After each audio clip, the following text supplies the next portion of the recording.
I happened to overhear my parents talking they were planning to leave everything to my brother. Later, Mom sent a cold text. "Don't call or come by. We're done." I simply replied, "Understood."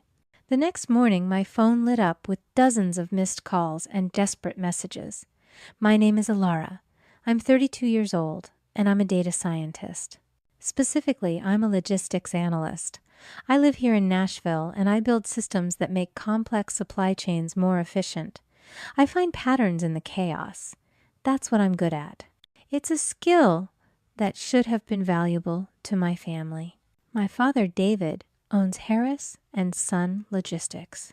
It's an old-school trucking company, the kind of place built on diesel fumes, handshakes, and paper logs.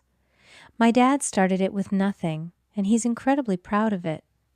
But the industry is changing.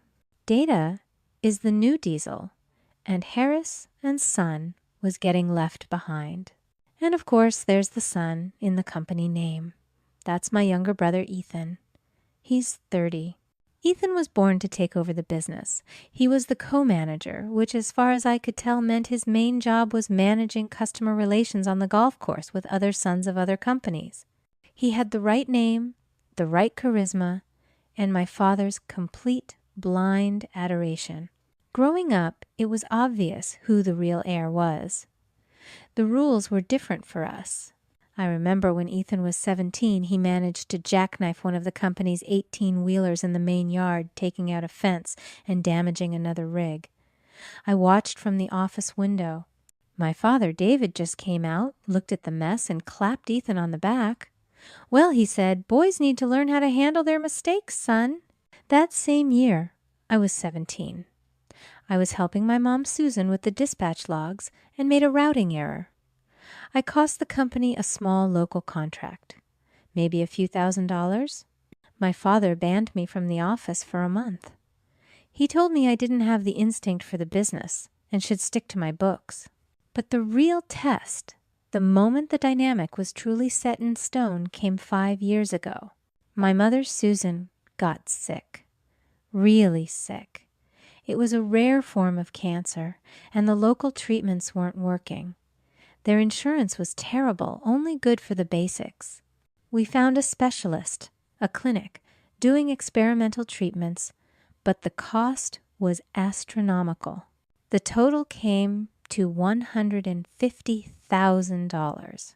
My father looked defeated. The company was already struggling. Ethan just looked annoyed, like Mom's illness was an inconvenience. So I paid for it, all of it. I liquidated stocks I'd been saving. I emptied my emergency accounts. I took out a personal loan. I didn't even think twice. She was my mom. It's funny people ask why I did it so easily, why I didn't demand they sell assets. But it wasn't just kindness. It was what I now call the good child trap. You see, I was programmed to believe that my worth was conditional. I was the responsible one. I believed that if I just gave enough, if I was just useful enough, if I sacrificed enough, one day I would finally earn the approval that Ethan got just for breathing.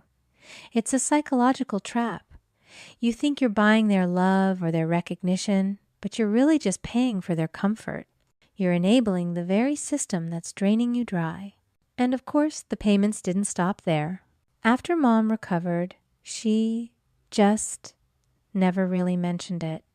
She sent me a thank you card. That was it. Then, 3 years ago, Ethan decided he was a startup guy. He had a revolutionary app idea related to trucking. He burned through $60,000 in 6 months before the entire thing collapsed.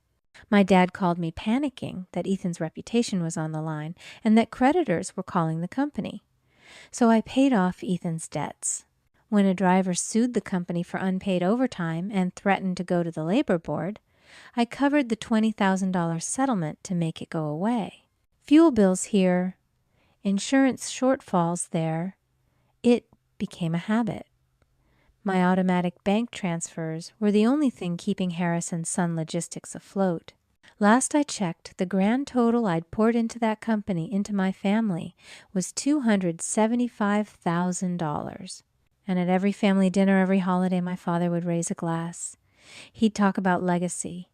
He'd talk about Ethan's natural talent for the business and how Ethan had the grit to take the company into the next generation. He never once mentioned my money. He never once mentioned the fact that I had 2 degrees in logistics management and data science. I was just Ilara, the one with the spreadsheets, the one who was good with numbers and lived in her own little world. Ethan even brought his new fiancée, Chloe, into the fold. She was an accountant. She was quiet, almost mousy, and always seemed a little nervous around my father.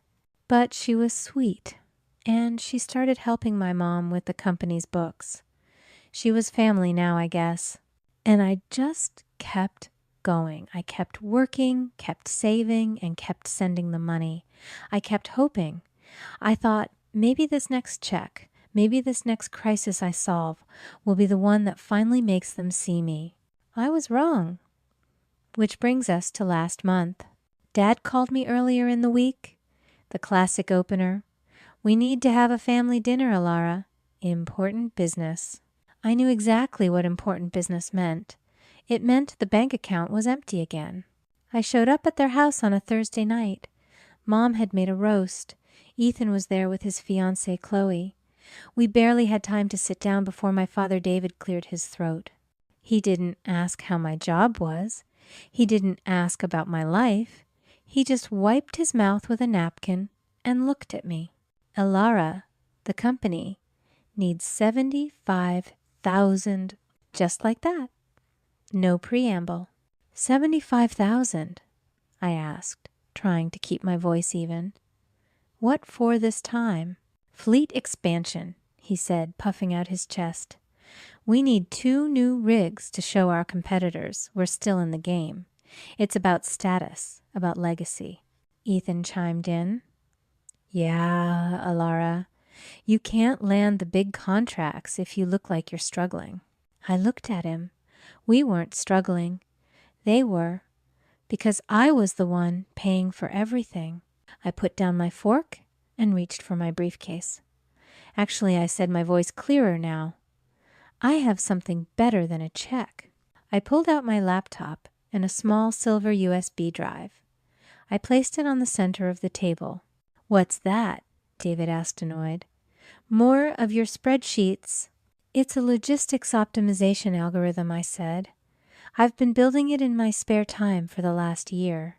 I call it the Black Swan algorithm. I've run simulations based on your last 6 months of logs. I opened the laptop, my heart actually beating a little faster. I was excited to finally show them, to finally contribute my brain instead of just my bank account.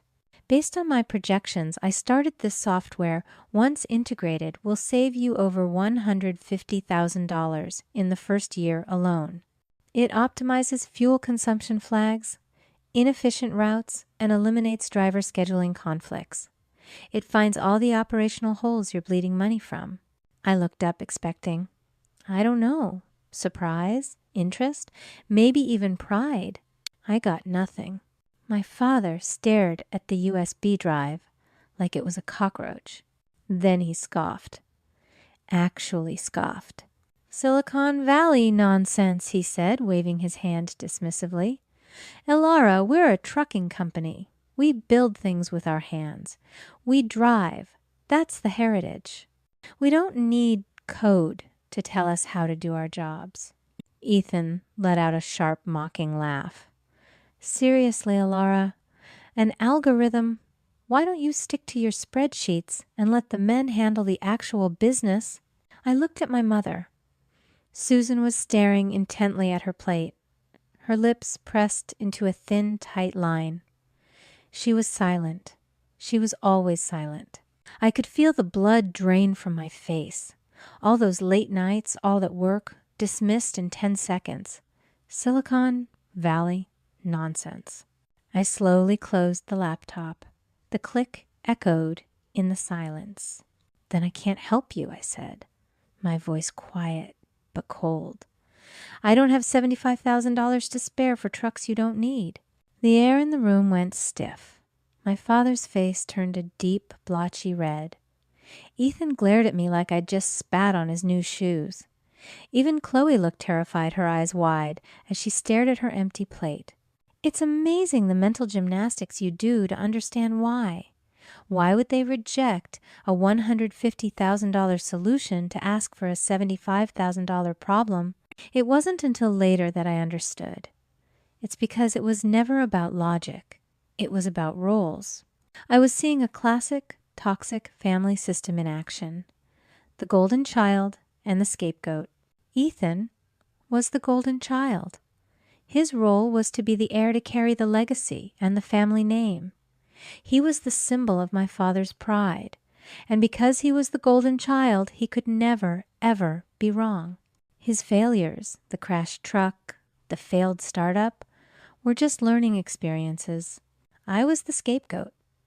My role was simple, to be the resource and to be the reason for all the problems. I was the walking bank account that funded the system, and I was the one to blame when the system failed.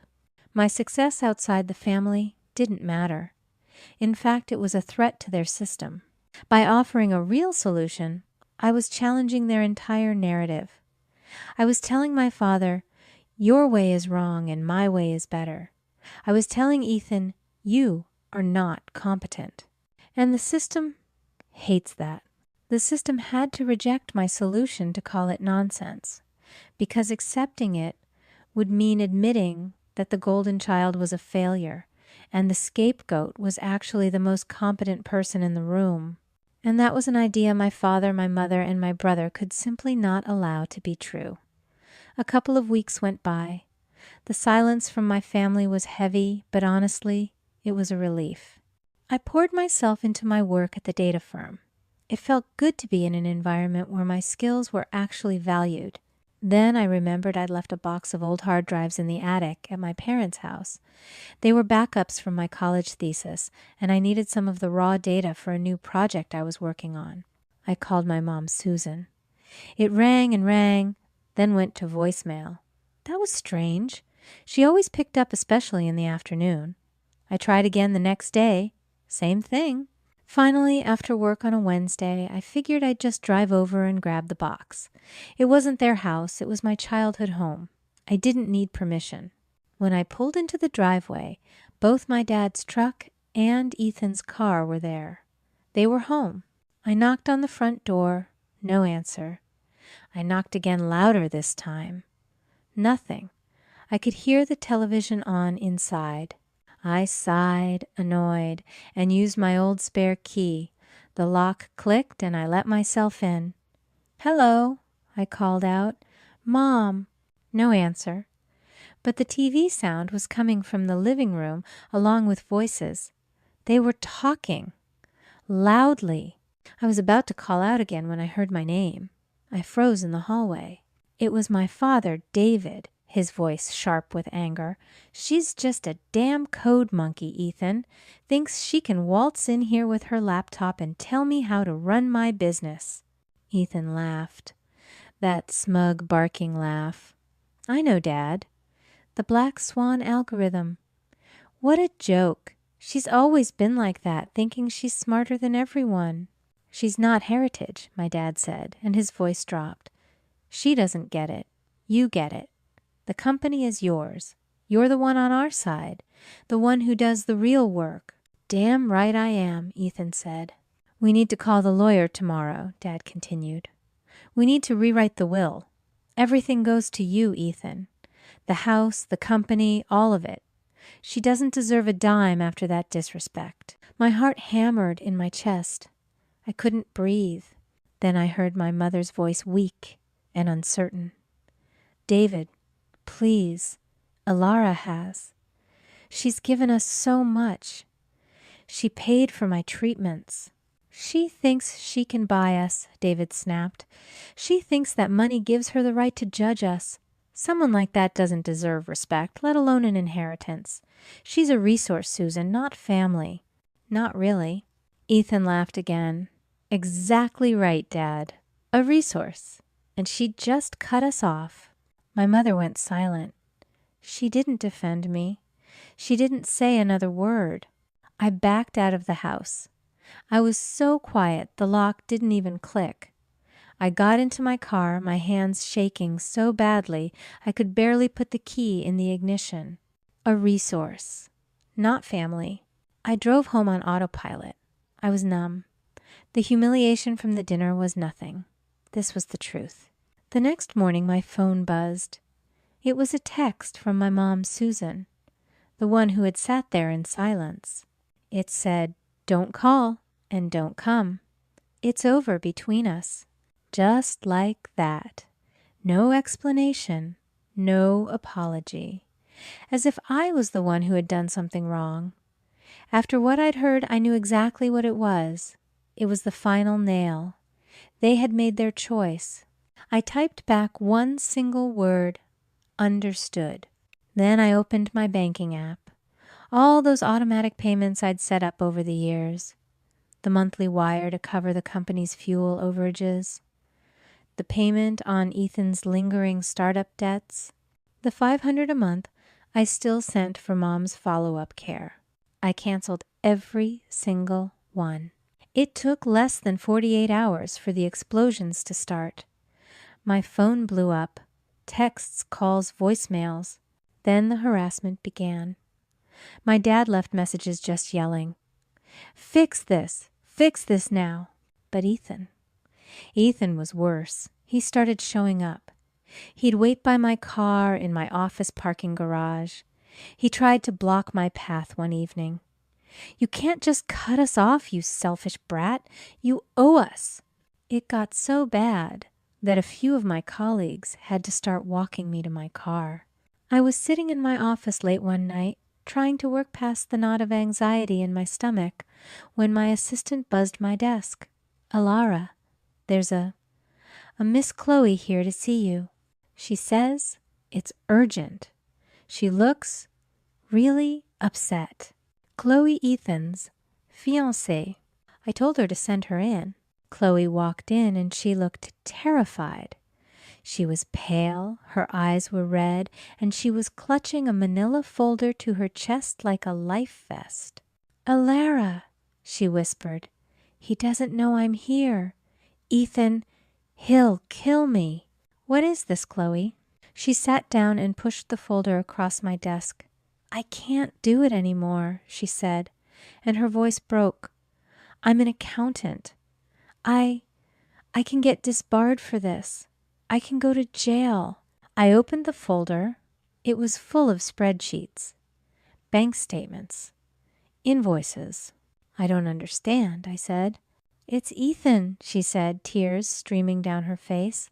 "That's why the company is always broke. It's not my algorithm. It's not bad management. He's stealing." My blood went cold. "What?" "He set up ghost drivers," she said, her words tumbling out. "Drivers that don't exist. He's been padding the payroll for years and diverting their paychecks to an offshore account.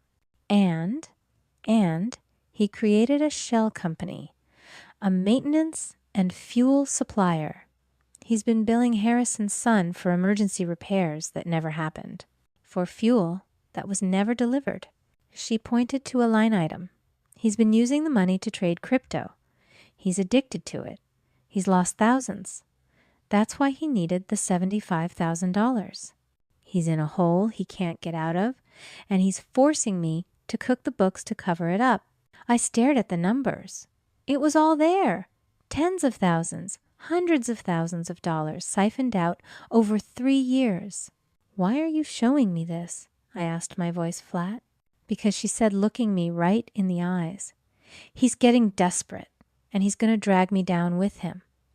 But what they're doing to you, blaming you for this, it's wrong. I can't be part of this family, Alara."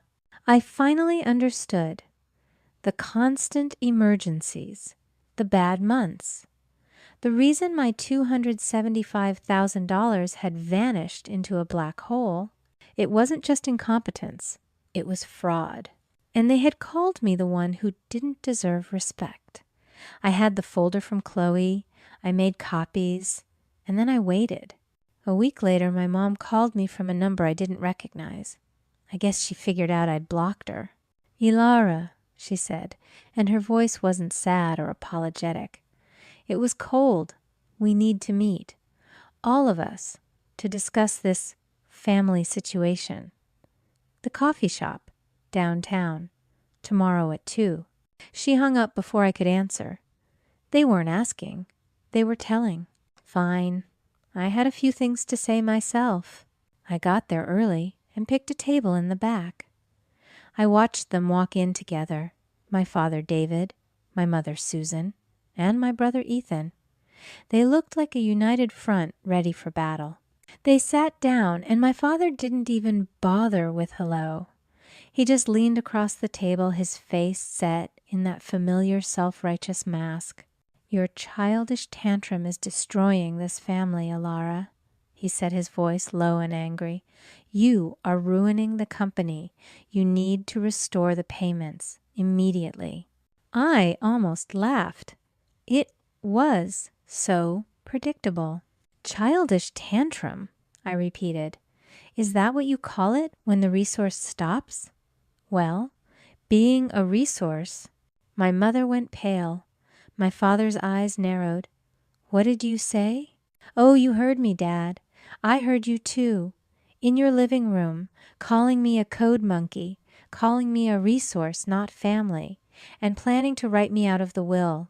The color drained from Ethan's face. My mother looked like she was going to be sick. You were there," Susan whispered. "I came to get my old hard drives. But yeah, I heard everything, including the part where my own mother sat in silence and let it happen, and then texted me the next day to say, 'It's over between us.' So as far as I'm concerned, it is." "That's private family business," my father sputtered, his anger rising again. "Am I family, Dad? Or am I just the walking bank account?" "You're just bitter," Ethan suddenly yelled, finding his voice. "You're bitter because Dad finally chose me. You're jealous." "Jealous?" I asked. I picked up the manila folder I'd brought and held it up. "Jealous of what, Ethan, your crypto fund—" I tossed the folder onto the table. It landed with a heavy thud next to the cream and sugar. "Explain this," I said. My dad grabbed the papers. Ethan lunged for them, but Dad was faster. I watched his eyes scan the first page.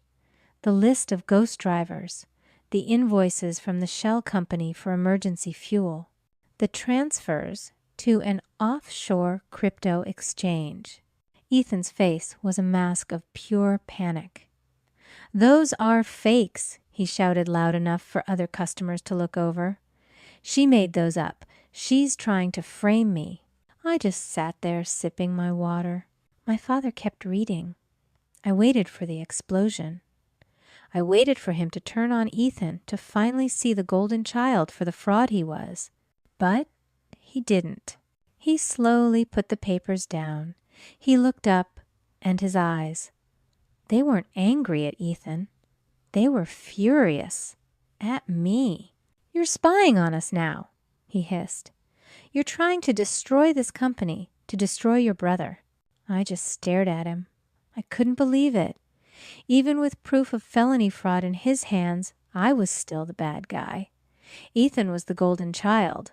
He couldn't be wrong, which meant I had to be the scapegoat. "I've given you," I said, my voice shaking, but not with fear, with rage. "I have given you $275,000 over the last 5 years, while he I pointed at, Ethan, was stealing from you. While you," I looked at my dad, "were calling me worthless. And while you," I looked at my mom, "were cutting me off." "Family helps family," my father insisted, slamming his fist on the table. "Really? Then where was Ethan's help?" "Oh, right. He was too busy creating ghost drivers and gambling with your money." "You're right, Dad. Family helps family. But I'm not family. Remember, I'm just a resource. And the resource is now officially and permanently closed for business." You'll regret this, Alara, my father said, his voice a low threat. You'll be nothing without us. I stood up. I picked up my bag. I was done. Then I stopped, and a slow smile spread across my face. Oh, I said, turning back to them. Before I forget, that Black Swan algorithm I showed you, the Silicon Valley nonsense. They all stared at me, confused by the change in topic. The one Ethan said was a joke. The one you said was just code and garbage. What about it? My dad growled. I sold it, I said. I sold it yesterday to a national logistics corporation, the one that's been eating your lunch for the last 3 years. My father's mouth fell open, literally. How much? My mother whispered, her eyes wide. $750,000, I said. My brother looked like he might actually throw up. My father's face was a color I had never seen before. They loved it, I continued, the words tasting sweet. They said it was revolutionary. They're implementing it across their entire national fleet. Said it was exactly what they needed to dominate the market. Funny how my little spreadsheet project was worth $750,000 to people who actually understand business. You can't, my father stammered. That was for our company. You rejected it, I said, my smile fading. You said it was nonsense. Your exact words. You said driving was the heritage. Well, guess what? You chose your heritage. You chose the golden child. I looked at Ethan, who looked small and pathetic. He's all yours. Let's see how well your chosen heir takes care of you now. I walked out of the coffee shop, and for the first time in my entire life, I didn't look back. After that day at the coffee shop, I blocked them. Every number, every email address, complete and total radio silence. The harassment stopped. The angry voicemails ended. There was just quiet. That $750,000 from the sale of my algorithm felt like the first clean breath of air I'd taken in my entire life. I didn't buy a fancy car or a new house. I invested. I left my job and started my own data-driven logistics consultancy, Black Swan Analytics. I hired 2 of the smartest data engineers I knew. We rented a small, bright office downtown, and we got to work. The firm that bought my algorithm was my first client. They paid us a massive retainer to oversee its integration and to find more inefficiencies in their system. My new life was everything my old one wasn't. It was logical. It was fair. My work was valued. My insights were celebrated. I was finally in a place where competence was rewarded, not seen as a threat. 6 months passed. My business was thriving. We were signing national clients. I was finally happy. I was at the grocery store one Saturday picking out avocados when I ran into my Aunt Linda, my father's sister. We'd always been friendly, but I hadn't seen her since the cutoff. She looked at me with a sad, uncomfortable expression. "Alara," she said. "How are you, dear?" "I'm good, Linda. I'm really good." She hesitated, twisting the strap of her purse. I figure you haven't heard then." "Heard what?" "Harris and Son Logistics," she said, lowering her voice. "It's gone. Filed for bankruptcy last month. The whole thing just collapsed." I stood there holding an avocado. I didn't feel happy. I didn't feel sad. I just felt nothing. It was just a fact. Once the company went under, she continued, the suppliers who hadn't been paid started suing. The fuel companies, the independent drivers, everyone. And they opened the books. She took a deep breath. They found it all Alara. The ghost drivers, the shell company, all of Ethan's crypto accounts. It's a massive fraud case. He's facing criminal charges. He's probably going to to prison. I just nodded, putting the avocado in my cart. And David and Susan? I asked. They lost the house, Linda said, her eyes filling with tears. The bank took it to cover the business debts. They sold everything else.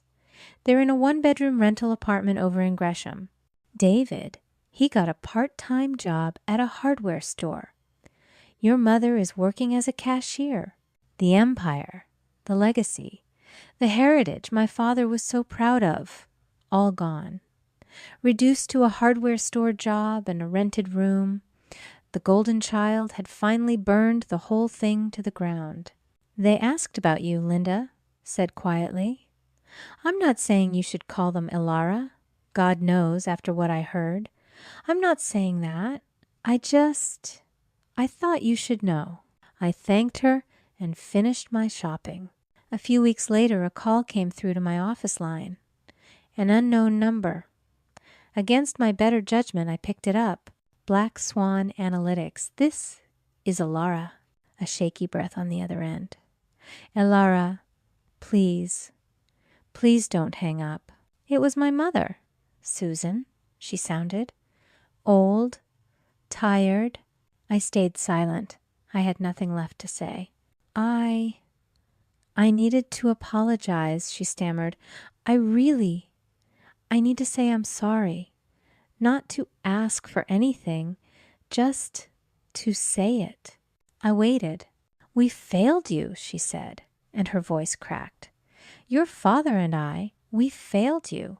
We took you for granted. We used you. We chose Ethan over you every single time. And look where it got us. She started to sob quietly. He won't even talk to us now, Ethan won't, he says. He says we ruined his life. Says we should have gotten him better lawyers. That it's our fault. Of course he did. Classic Ethan. I think about what your father said, she whispered. Calling you a resource. I should have stopped him. I should have defended you. I should have. I should have been your mother. But I was a coward. I was a coward. I'm sorry, Ilara. I'm so sorry. I finally spoke. My voice was flat. Are you sorry because you hurt me, Susan? Or are you sorry because you lost everything? There was a long, painful pause. Both, she finally whispered. I know that's not what you want to hear, but it's the honest truth. Losing all of it, it made me see. It made me realize how badly we hurt you, how we valued the idea of the company over our own daughter. At least you're being honest, I said. Could we maybe get coffee sometime? Just to talk. I'm not asking for money. I swear, Ilara. I want to see you. I closed my eyes. I thought about the girl who paid $150,000 desperate for a thank you card. I thought about the woman who was called nonsense in her own dining room. No, I said, firmly but not unkindly. You texted me that it was over between us. You meant it then, and I mean it now. I heard her take a sharp breath. I understand, she cried. I want you to know. I really am proud of you. Not for the money, not for what you gave us, for who you are. Despite us, you're strong. And you were right. You were right about everything. Goodbye, Mom, I said. Goodbye, Ilara. Be happy. I hung up the phone and deleted the number from my office system. I sat there for a minute looking out the window of my new office. I felt a strange sense of peace. There's this thing people tell you about family, that blood is thicker than water, that you have to forgive, that you have to endure because they're the only family you've got. But that's a trap. It's the same trap that kept me writing checks for years. Sometimes letting go isn't an act of anger. It's not revenge. It's an act of self-preservation. Family isn't an obligation you're born into. It's not a debt you have to pay. It should be a choice, a place of mutual respect. And when it's not, when it's a toxic system built on roles you never agreed to play, you have every right to walk away. You have to let go of the family defined by blood so you can finally find the one defined by value. I built my own company. I built my own team.